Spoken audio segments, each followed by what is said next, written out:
L'OPT, partenaire historique du FIFO, vous propose la rétrospective Si le FIFO m'était compté.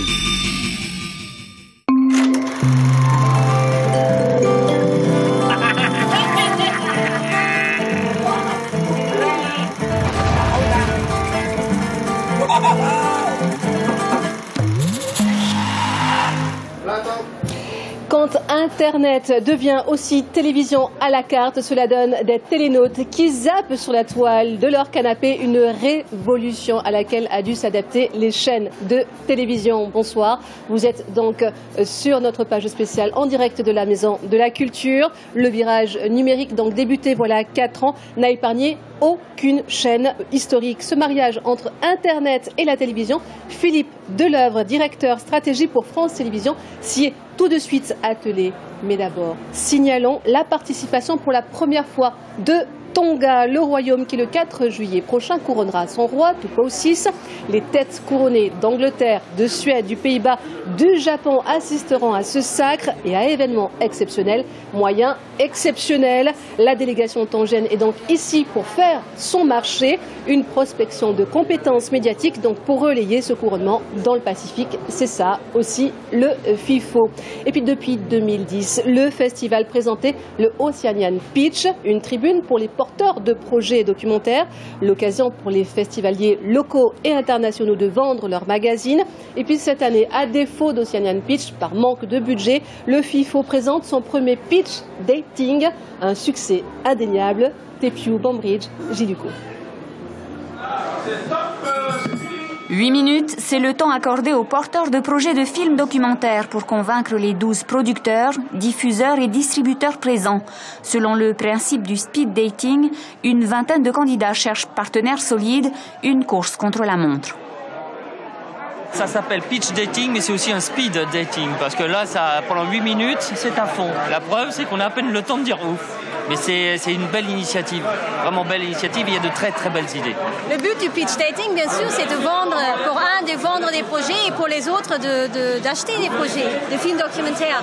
On va voir si les histoires peuvent trouver des débouchés à la télévision. Avec le nombre de diffuseurs, producteurs qu'il y a ici, ce serait vraiment bien le diable s'il n'y avait pas un ou deux projets, voire plus, qui puissent naître. Des projets dans l'ensemble déjà bien ficelés, mais aussi des idées naissantes qui demandent à être soutenues. C'est le cas de cet agriculteur bio qui propose une série de documentaires. En agriculture bio et durable, on a beaucoup de messages à faire passer et l'audiovisuel, c'est ce qu'il y a de mieux. C'est le héros de Papeete, le héros du 22 septembre, et ça, c'est indéniable.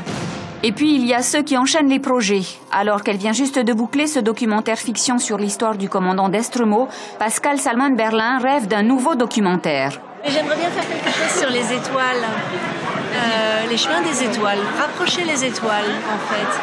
C'est une longue, longue histoire. Même quête pour le reconnu Jacques Navarro, prix spécial du jury l'an dernier, avec son documentaire consacré à la Compagnie des Archipels. Il n'y a pas de succès qui tienne. Quand on a un projet, il faut trouver un diffuseur. Et donc on est quasiment obligé de pitcher. Si on n'a pas de diffuseur, il n'y a pas de film. Une course au soutien financier et technique qui avait été gagnée l'an dernier par la néo-zélandaise Nikki Siulepa avec Taku Ipukarea. Philippe Delœuvre, bonsoir. Bonsoir.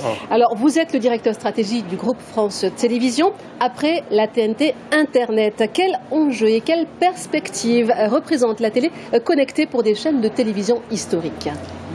Écoutez, la télévision connectée, au fond, ça change tout. La première chose que ça change, c'est que nous ne sommes plus tout seuls, nous autres médias historiques. Et à côté de nous, une concurrence importante s'ouvre et propose un flot de contenu.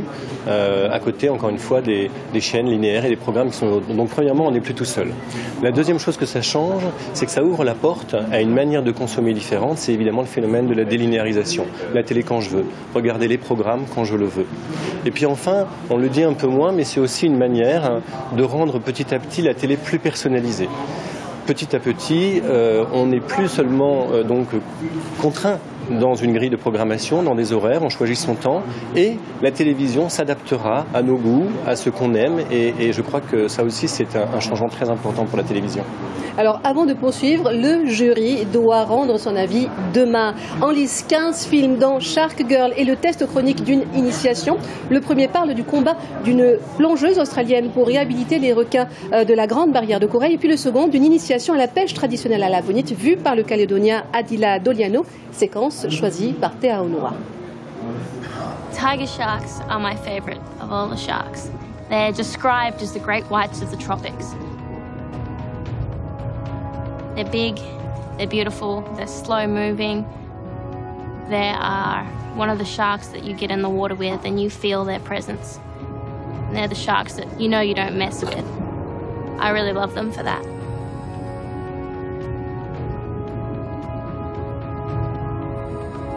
This is a potentially dangerous animal, and there's still so little danger to us. It's really quite incredible.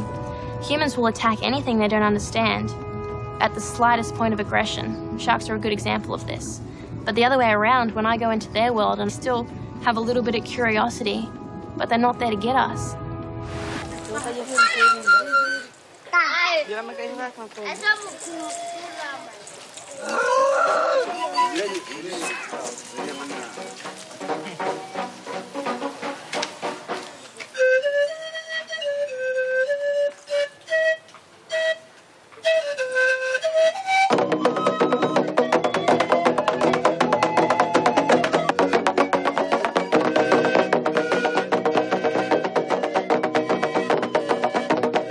Ces dernières années, les musiciens d'Aorigui ont adopté des pipes et des flûtes venues d'autres îles. Le FIFO, un endroit où colloques et ateliers se sont tenus pendant toutes ces journées. D'ailleurs, aujourd'hui s'est tenu le colloque sur les télévisions océaniennes. Qu'avez-vous retenu de ce colloque, Philippe Deleuve ? Écoutez, les débats ont été très très riches ce matin. Donc c'est dit beaucoup de choses. Si je dois retenir 3 choses, je crois qu'un enjeu essentiel, c'est probablement de faire en sorte que les droits audiovisuels, qui aujourd'hui séparent énormément les capacités d'exploiter en télévision, de façon à la demande, sur Internet et sur tous les écrans, sont encore un peu cloisonnés. Et probablement que nous devrons essayer d'évoluer pour permettre au programme de mieux circuler sur tous ces nouveaux écrans, ces nouveaux usages. La deuxième chose, c'est évidemment, pour le dire techniquement, la bande passante, mais ça veut dire tout simplement la taille du tuyau, le débit, pour permettre à tous ces contenus d'être véritablement vus. C'est le sujet, je sais qu'il est très très important ici, d'un deuxième câble pour alimenter l'archipel et tout le territoire, lui permettre à la fois de recevoir des contenus, mais aussi de pouvoir en renvoyer et de faire vivre les contenus locaux, les contenus qui sont ceux qui sont produits ici. Et c'est probablement le troisième enjeu que j'ai retenu ce matin. Parce qu'après tout, le FIFO, c'est un festival de films documentaires, c'est un festival de contenu, de création. Et il y a un risque que l'on peut comprendre de se dire que dans ce flot de contenu, probablement qu'il faut exister. Et je dirais que c'est peut-être un risque, mais je crois que c'est une extraordinaire opportunité de montrer au reste du monde la richesse de cette culture et la richesse de ces contenus. Alors, très bonne transition, puisque dans le même ordre d'idée, le public polynésien pourra désormais avoir accès à des programmes télé et radio de Samoa, Tonga, Fidji ou Papouasie, et ce grâce aux nombreux correspondants d'ABC dans le Pacifique. Et la première et ABC Australia ont fait en effet signer la convention Pierre Riant, nom du journaliste habitué du FIFO récemment disparu. Un partenariat de partage de programmes acté ce matin par Michel Copps, directeur du réseau France Télévisions Outre-mer, et Dominique Friguglietti, pardonnez-moi si j'ai écorché le nom, représentant d'ABC Australie. Et puis, ils ne seront pas primés, mais ils n'ont pas démérité. Les productions Kiwi, Le Bonheur est dans le pré sur l'agriculture moderne de la Nouvelle-Zélande et Paetangi, l'histoire d'une belle Maori, n'ont pas manqué de surprendre les festivaliers. Extrait tout de suite. En quelques secondes, les agneaux sont désossés et découpés. Les gigots partiront en France, les épaules en Allemagne et les côtelettes au Royaume-Uni. Ici, on nourrit la planète. Celui-ci part pour l'Europe. Coût du trajet, à peine 30 centimes d'euros par kilo. De faibles coûts de production et de transport. Résultat, sur nos étals, les agneaux de Nouvelle-Zélande sont les moins chers du marché. Pourtant, ils sont produits sans aucune subvention. La Fédération des fermiers attend plus de 5000 agriculteurs pour sa manifestation. Il y a 25 ans, c'est le coup de massue pour les agriculteurs. Du jour au lendemain, le gouvernement, alors au bord de la faillite, supprime toutes les subventions agricoles.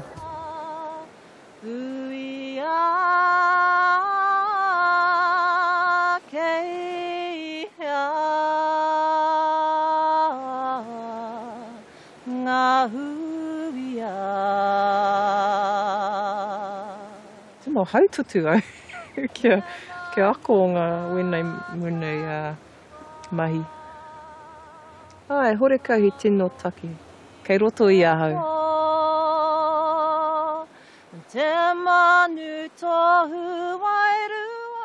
Philippe Delœuvre, quel film avez-vous retenu?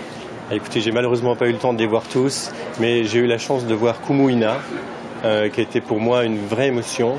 Un personnage extraordinaire, une manière de montrer les valeurs, de la tolérance, de dignité, de respect. Un très très beau film. Merci infiniment. Merci d'avoir accepté notre invitation ce soir. Merci de votre invitation. Merci beaucoup. Le FIFO continue ce vendredi après-midi. Ils seront projetés au Grand Théâtre dès 13h. Big Boss suivi de le test chronique d'une initiation, puis Tehono Ki Aotearoa. Verdict du FIFO donc demain soir à 19h. Je vous dis à demain, même place, même heure, en présence de Yann Kounen.